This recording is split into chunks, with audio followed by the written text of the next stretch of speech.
सा सवाल हुआ, सेवा करने का महाराज बोले विवाह हो जाएगा, अधिकार तो भाभी को मिल जाएगा, सेवा करने का ये इस समय अच्छा मौका।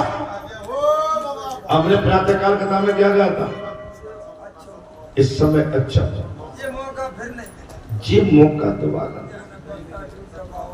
ए भैया पता ना कथा तुम्हें अच्छी लगे, बंद कर दो क्या करना। बहुत अच्छी बाबा। दादी कलयुग लाई तो दादी दादी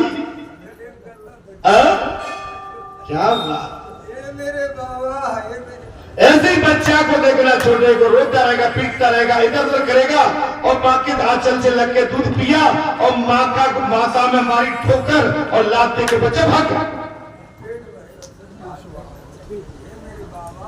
दादियों आप सभी माताएं, बच्चा जब रोता हुआ आता है, मेरी माताएं आजा आजा गोद में रख लेंगी और साड़ी का पल्लू डाल के और बेटे के पैर लगा से, और बच्चा दूध पीता पीता जर्क मार देता है, माता के आंचल में चोट भी आती है, माँ कहती है एक आग लगे धीरे से, ऐसे गांव के बच्चे। लेकिन जैसी बच्चा जो स्वस्थ हो जाता है, पी के हष्ट पुष्ट और निकल जाता है और भाग जाता है, फिर माँ की तरफ देखता भी नहीं है, भूख फिर लगी और फिर माँ की चिंता। माने जीव कहां तक माने, जिस माँ ने हमको 9 महीने अपने गर्भ में धर के हमारे रक्षा की गर्भ में, महाराज जिस माँ ने अपने प्राणों की आहुति, अपने प्राणों की चिंता न करते हुए हमें अपने गर्भ से जन्म देके बाहर निकाल दिया, लालन पोषण गंदगी मूत्र मल सब माता ने साफ किए, लेकिन समझदार होते ही वो बालक माता पिता को ऐसे फेंक देता है जैसे दूध में से मक्खी को फेंक दिया।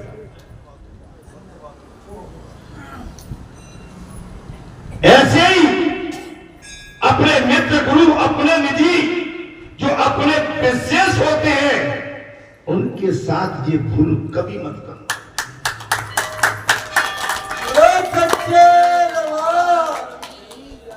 विश्वामित्र ने इन राजकुमारों को हृदय से आशीर्वाद दे दिया, सेवा करने का मेरा अंतिम दिन है ये। लक्ष्मण भैया कह रहे हैं कल तो भैया का विवाह हो जाएगा और भैया की सेवा का अधिकार भाभी माँ को मिल जाएगा। आज बड़े भाई की सेवा करने का अंतिम दिन मेरे पास है, कल से मैं सेवा न कर पाऊं। क्या बात आ रही है, देखो भाव देखिए, कल से मुझे अपने बड़े भाई की सेवा मिली न मिली, मैं कैसे सेवा कर पाऊंगा। राम की सेवा के बिना मुझे चैन नहीं मिलता है।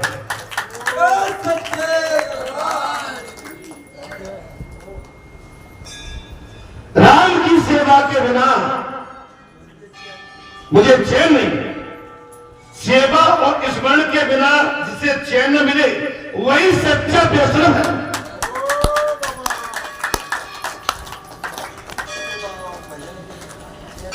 अब क्या करूंगा, आज कुछ बचा है? सेवा और भजन और भगवान का दरबार, इसके बगैर अगर चैन न मिले तो वो सच्चा वैष्णव कोई।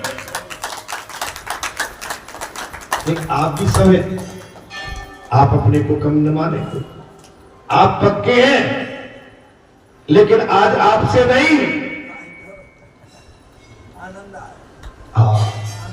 मैं इसलिए बोल रहा हूं, अर्जुन वही बन सकता है जो द्रोण की पूरी विद्या प्राप्त कर ले। अर्जुन वही बन सकता है जो आचार्य द्रोण की सशस्त्र विद्या को ग्रहण कर ले।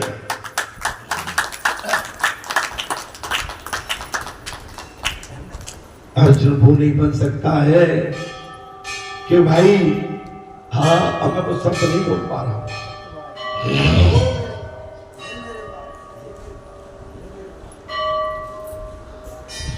घर में कोई बीमारी आ जाती है,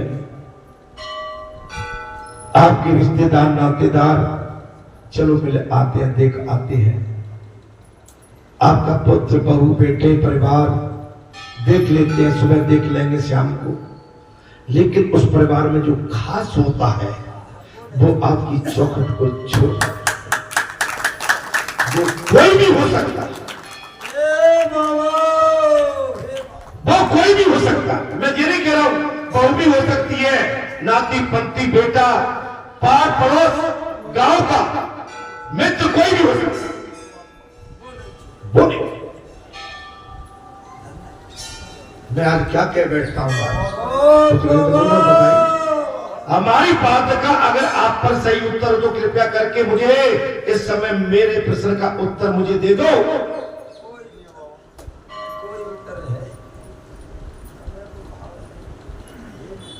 अरे घर परिवार जब तक और आ जाते हैं कि भाई अब तो भगवान इनकी मिट्टी समेट, यही प्रतीक्षा होती। आज आप घर पर भी भारी हो जाते हो। मैं उस दिन कहते कहते रुक गया। मैं कोरबा के तिवारी जी की बात कर रहा था, मेरे परम मित्र हैं, उनका फोन आया था। वहां पर विपक्ष के एक विधायक थे, विपक्ष के बनवारी लाल अग्रवाल। मैंने उनका हालचाल पूछा उनसे, तो उन्होंने क्या जवाब दिया मुझे मालूम है ना। बोल भैया भूपेंद्र जी कुछ मत पूछो, इस समय उनकी हालत बहुत दयनीय है। क्या हो गया? बोले एक उनके औलाद तो थी नहीं, एक गोद में बच्चा लिया था और उस बच्चे ने उनको बहुत सताया, तो वो बिस्तर पर एकदम फ्लैट पड़े हुए। नंबर एक। अच्छा, दूसरा बोले अब तो बिस्तर में ही सब कुछ कर रहे हैं।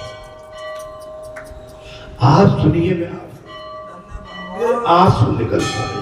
इतना सुंदर आदमी, इतना व्यक्तित्व वाला आदमी, इतनी उसकी पर्सनैलिटी सुंदर, जब वो चलता था 6 फुटा अलग दिखता था। बोले आज वो 6 फुटा बिस्तर में पड़ा हुआ सब कुछ कर रहा है। क्या तुम हम किस पर इतराते हैं, काय के लिए अभिमान बताते हैं? अरे जो आज समय मिला है, आज हम तुम्हारे साथ 24 घंटे बैठने के लिए तैयार हैं। ईश्वर न करे आप बिस्तर पकड़ जाओ, ईश्वर न करे हम बिस्तर पकड़ जाओ।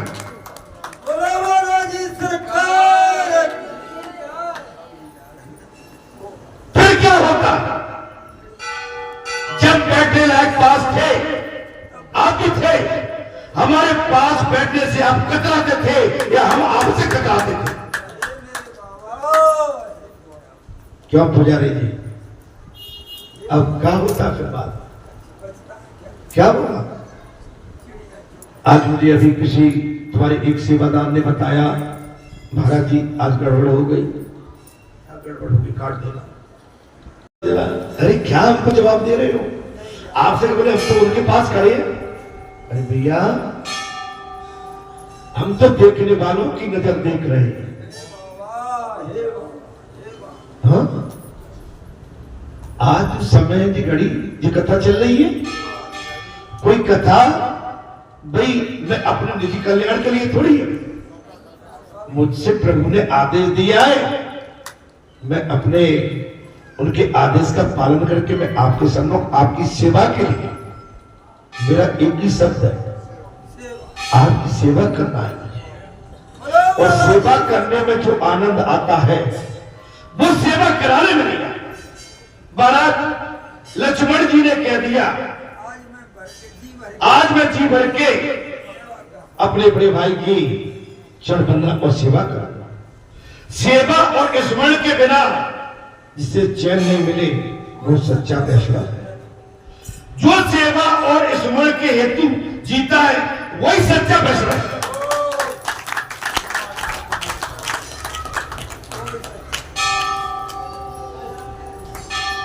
मैंने 2-3 लोगों का आपके सामने नाम लिया था। मैंने कही ये एक आदमी 4 आदमी के बराबर काम करते, उनका नाम नहीं लूंगा, नहीं तो और मेरे सेवादारों को होगा, लो भाई उनका ही नाम लिया जाता है। इनके अंदर इतना माने हुआ सेवा भाव भरा है कि घर छोड़ के, और महाराज ये तो पहाड़ को भी उठाने की कोशिश करते।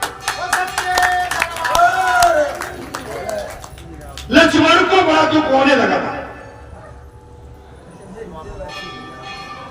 सेवा से अभाव।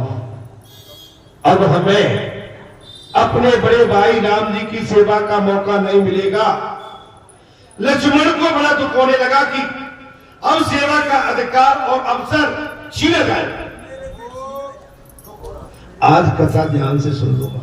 अगर इस कथा के बाद हम सावधान, और कथा तो इसमें रोज ही निकल, उनका मन अकुलाने लगा, व्याकुल हो गए।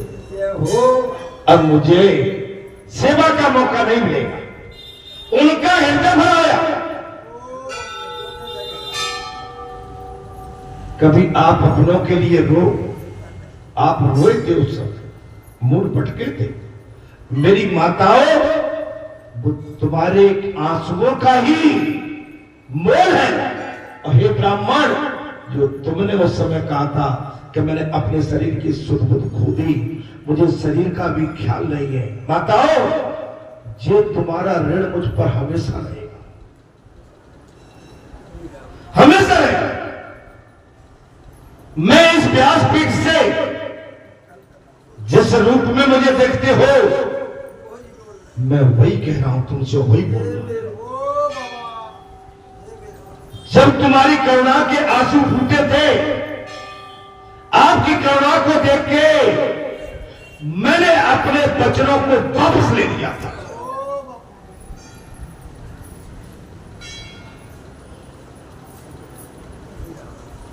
एक चीज मैं कहूंगा, कभी भी अगर सही सोने का मोल नहीं कर पाए तो सोने को खोने की कोशिश भी मत करना। आशीर्वाद, कल्याण हो, कल्याण। सोने के मोल, हमेशा सोने की कीमत होती है। और सोने को तुमने कई लोहे, तांबे के और पीतल के भाव उसकी तुलना की, तो सोना तक सोना होता है, घाटे में चले जाओ, घाटे में चले जाओ। आंखों में आंसू की बौछार होने लगी। प्रभु ने देखा कि उनका लक्ष्मण रो रहा। भगवान ने देखा, मेरा भाई क्यों भैया, क्यों रोते? भैया, कल से मैं आपकी सेवा नहीं कर पाऊंगा। आप देख लो महाराज, भाई का भाई के प्रति प्रेम, मन अकुला रहा है, उनका हृदय भर आया है, आंखों में आंसू की बौछार होने लगी है। प्रभु ने देखा कि उनका लक्ष्मण रो रहा है, मेरा लक्ष्मण रो रहा है। भाई की सेवा न कर पाऊंगा, इसके लिए, किसके लिए? मैं अपने बड़े भाई की सेवा से वंचित हो जाऊंगा, इसलिए। और भगवान कह रहे, मेरा लक्ष्मण रो रहा। वे लक्ष्मण से रोने का कारण पूछने लगे, क्यों रोती हो? क्या माता की याद आ गई? भैया लक्ष्मण, कथा ठीक लग रही है? क्यों रोते हो? क्या माता की याद आ गई या नहीं? तुम रोती हो तो भैया लक्ष्मण, मुझे बहुत दुख हो।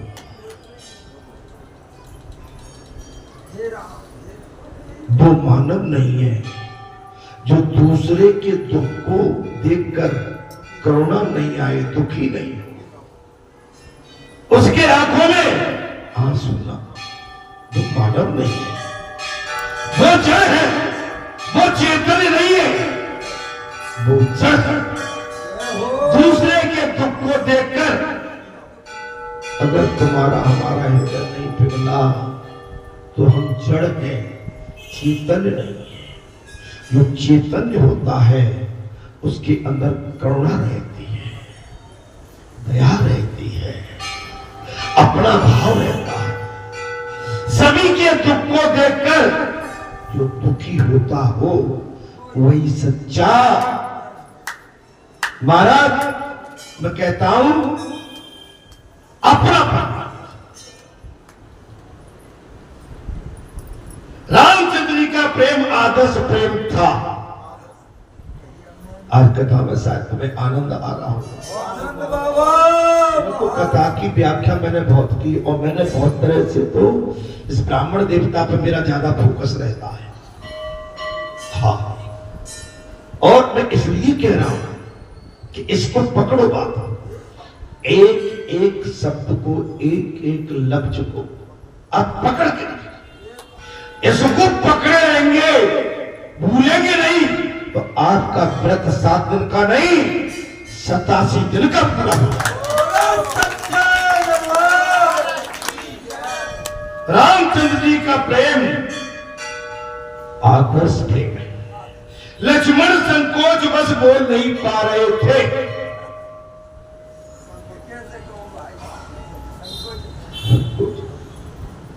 मैंने अभी कहा था 2 महीने बाद जब हम वापस आए इसी व्यासपीठ पे हम फूट फूट के हमारे आंसू आप रोक नहीं पाए।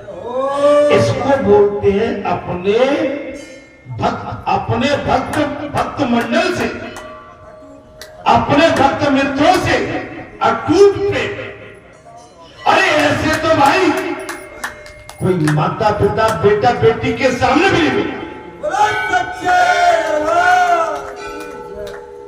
कोई मैं अपनी प्रशंसा के लिए नहीं, हम आपको केवल जता रहे हैं और सावधान कर रहे हैं। अगर प्रेम करना है तो सच्चा कर।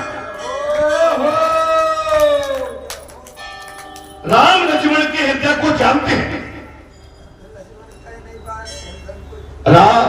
लक्ष्मण संकोच बस कुछ बोल नहीं पा रहे हैं, लेकिन राम लक्ष्मण के उस हृदय को पहचानते हैं। उन्होंने लक्ष्मण से कहा, भाई मेरे विवाह के बाद दाहिने जन की सेवा तुम कर।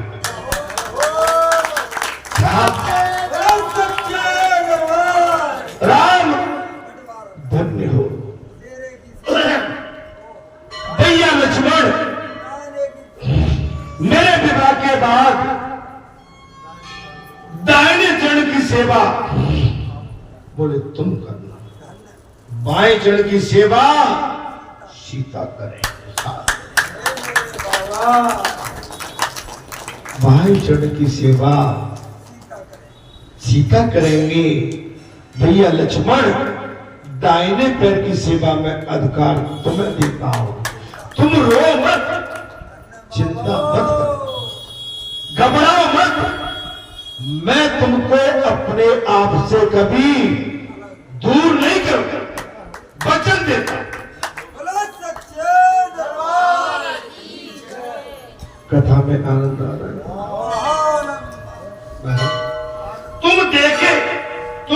तुम्हें देखे बिना भैया लक्ष्मण मुझे नींद नहीं आई। भैया लक्ष्मण, तुम्हें देखे बगैर मुझे नींद नहीं आई। विवाह के बाद भी मैं तुम्हें नहीं छोड़ूंगा।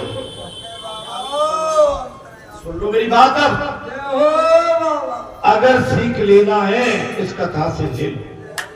विवाह के बाद मैं तुम्हें नहीं छोड़ूंगा, चाहे तेरी भाभी को छोड़ना पड़े बेटा लक्ष्मण, लेकिन तुझे नहीं छोड़ो।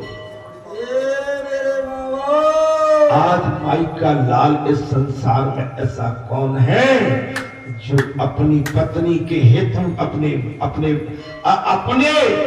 अपने भाई के हेतु अपनी पत्नी का त्याग करने की क्षमता रखता। कथा तो आपने बहुत सुनी होगी। अरे सुनी, आप तो विद्वान हो गए। अरे आप तो बहुत पंडालों में कथा सुनने जाते हैं। क्यों? ये कथा कहीं नहीं मिली।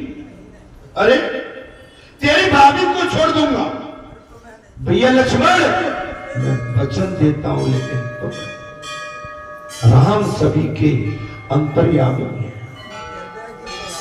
राम सभी के हृदय की गति को जानते हैं, किंतु लक्ष्मण तो राम के बिना अंतर्यामी है। लक्ष्मण तो राम के बिना अंतर्यामी है। लक्ष्मण को बताता कौन था? राम जी। आप सबको कौन बताता है? आप सबको कौन बताता है? तो भैया आप अपना, अब से दो बातों में आप समझ लो, आपको आगे की राह कहां से मिलती है?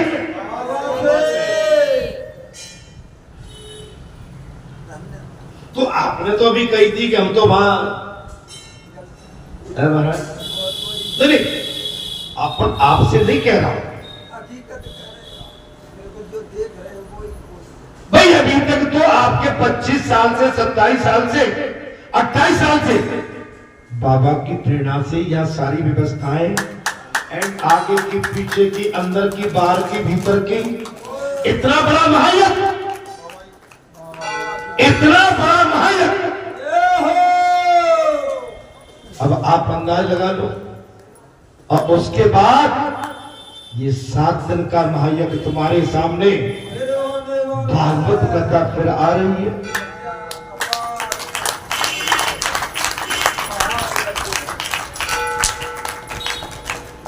अरे अपने भाग्य की सराहना करो। तो ऐसा राम का बंधु प्रेम दूसरे दिन प्रातः काल हुआ है।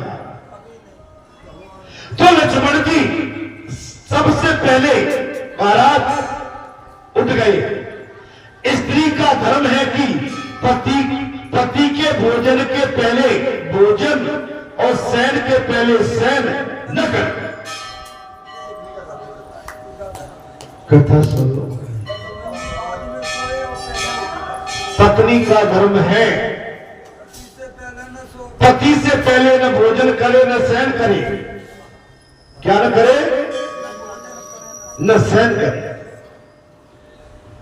यही धर्म सेवक का है। विश्वामित्र जी लक्ष्मण के अलसालिक नाम की पूजा करते थे।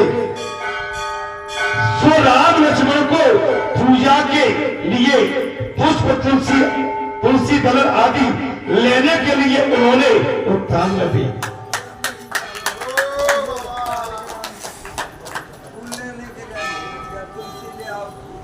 गुरु से पहले सेवक उठ जाए, पति से पहले पत्नी जाग जाए, दादी माता बहन बेटियों से पहले घर की बहू जाग जाए। आज देख लो कौन सी बहू जागती है। दादा दादी चाय भी अपने हाथ से बना ली।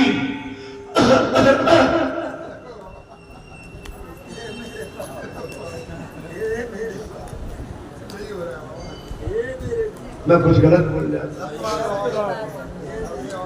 अगर बोलूंगा तो मेरी माताएं बहु नाराज हो जाएंगी। मैं नहीं जानता हूं, इस सारे में मैंने बहुत कुछ कह दिया।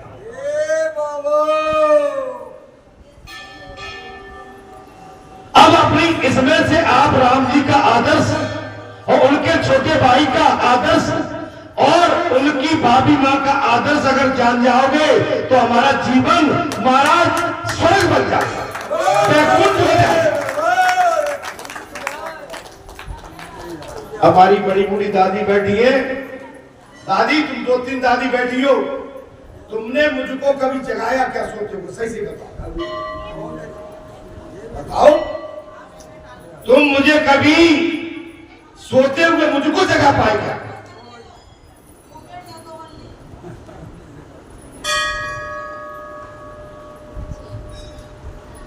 अरे भाई जीवन तो वही है, यही तो साधना है। और दादी यह नहीं, हमने नौकरी भी बाहर करी। नौकरी में ये नहीं कि जी चाहे तब से सो रहे हैं, नौकरी में भी वही था कि जो टाइम है टाइम पे।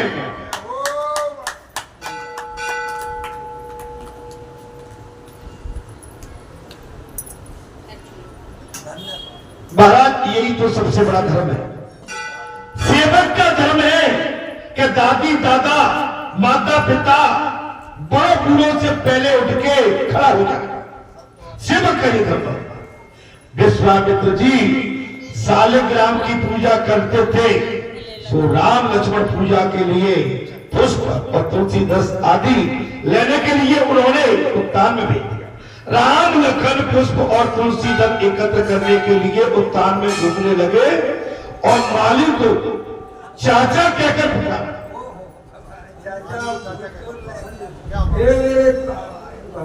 माली को क्या कहा? राम जी कह रहे जो संसार का मालिक है वो कह रहा है चाचा, और हम क्या कहते हैं दादी, और आपसे क्या कहते हैं भैया, क्या कहते हैं बाबूलाल भैया, पप्पू भैया, ड्राइवर भैया, सेवक भैया। पहले पानी पर संयम होना भैया साहब, हम अपने लिए नहीं कह रहे, या तो राम जी ने साहब कह दिया, बोले चाचा कहकर पुकारा। माली ने पीछे देखा तो राम लक्ष्मण उससे बुला रहे। माली ने पीछे मुड़कर देखा, महाराज राम लखन उसे बुला रहे। उसने कहा मैं तो एक अधम सेवक हूं, मैं तो एक छोटा सा इस वाटिका का अधम सेवक हूं। महाराज क्या कह रहा है वो सेवक? दासव कर दासा,